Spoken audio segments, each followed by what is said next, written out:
started me. Hey. So, you're probably wondering where I've been. Not important, secret mission, you wouldn't understand. I would like to just say before we begin with this video that I apologise for the presentation level. I know that the audio and visuals aren't going to be top standard, but I did have to put everything through a converter to get it to HDMI because I'm recording it in on a PS2 system, an original PS2 system, and my game copy likes to cut out its audio at very random times. What are you going to do? I played the hell out of this game. Anyway, better get going. I think I'm going to die soon. And yeah, I know it's a Panama, it doesn't suit anything that we're doing, and it doesn't even suit the colour of the suit. I had a black hat.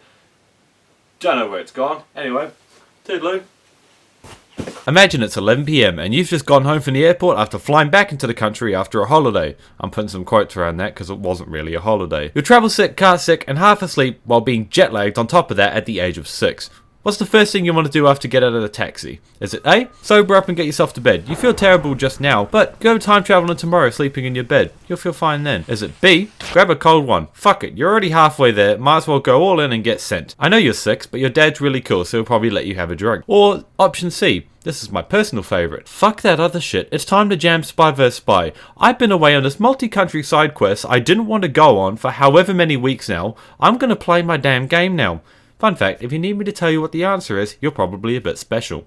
I'm going to level with you guys for a second. I've tried to script this video quite a few times now, and I've realised recently why I can never make it sound right in my head or on paper. And the reason is because the gameplay is the worst part of this game. I know, what's he on about? The game's worst feature is the gameplay? What do I mean by that? Well, what I mean by that is that the gameplay can be summed up in one really long sentence without taking a breath, so give me a second to take a breath. You spawn into a level and kill the other spy a few times while completing the 4 challenges around the map before raiding the safe rooms at the end of those challenges to get one of the 4 items you need to escape and finally finding your way to the escape vehicle, doing it over again on the next map. That's it. That's the whole of what you're allowed to do in this game. Depending on the gameplay, I'm not going on the different game modes. Now, it's fun, don't get me wrong. It's too simple and there's nothing to make me stay.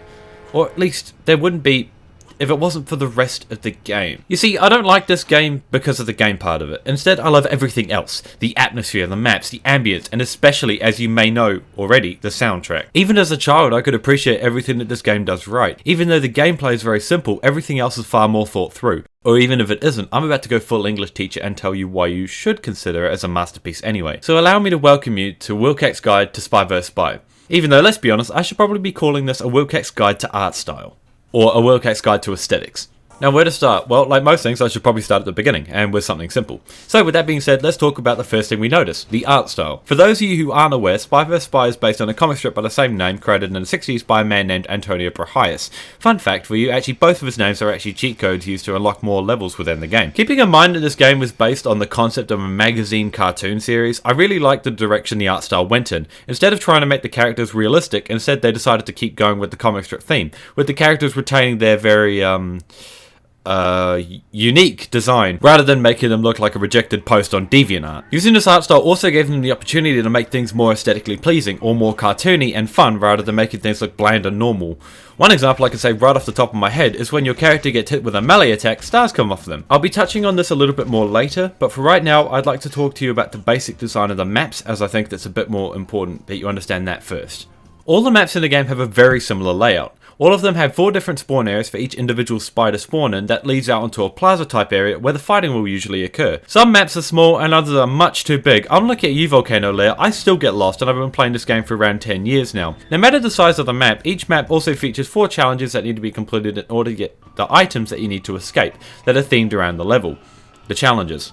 Not the items, they're all the same. There are also 4 traps placed around the level in order to deter others from following you or punishing them if they decide to follow you. And now for your entertainment, I'll be showing you a compilation of some of my favourites. To be honest though, I could just show you all of them because I love every single one of them. Except for the one that gets rid of your hat, I fucking hate that one.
I'm not kidding when I say this, you might think I am, but me and my brother were genuinely so petrified by the dog jumping through the window, we never used to set that trap even when we were being followed or anything, for the fear of having to go through there and doing it again. We found that dog so spooky, man. Fucking spooky, in fact. Apart from the things that I've just mentioned, on each map or level, I'm getting confused at this one.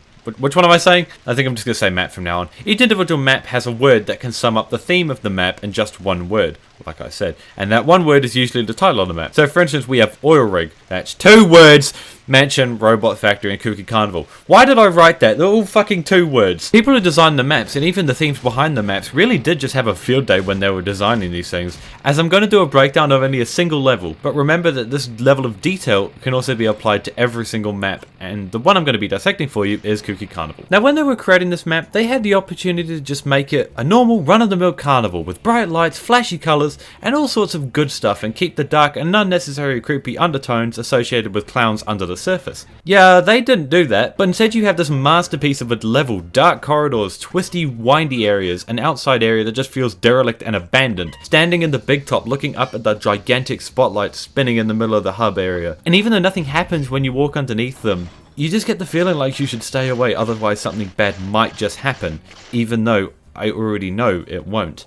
Now, I already talked about in my soundtrack video about how the theme of this level is very good at portraying the nature of darkness and a sort of eerie, sinister feel to the entire level, even though, like I say, there's nothing that happens, but you can't help but just feel oppressed by this music. But combine this with the horror movie level visuals and the cartoony art style, it really sort of portrays a sense of danger in a quite frankly unnecessary way, and I love it.